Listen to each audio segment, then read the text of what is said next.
Hello, today we are continuing with our prayer and fasting, and we're focusing on the theme of standing on God who is.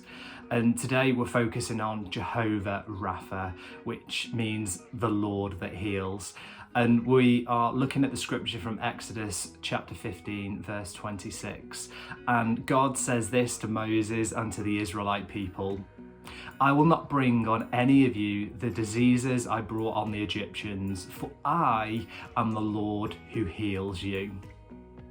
And we see this word Rapha, it's used some 60 times in the Old Testament, and it means to restore, heal, or cure.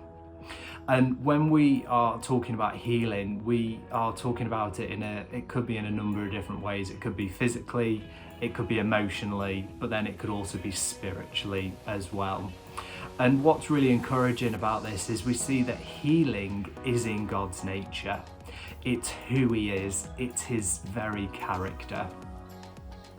And we know that God has created us, and therefore He knows how we go together, so He can heal us. And we actually see in the book of Revelation that when we go to heaven that we will get a new body.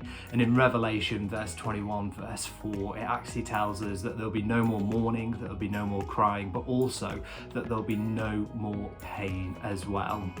And the great thing about that is that when Jesus teaches us to pray using the Lord's Prayer, He tells us that we should pray, your kingdom come, your will be done on earth as it is in heaven.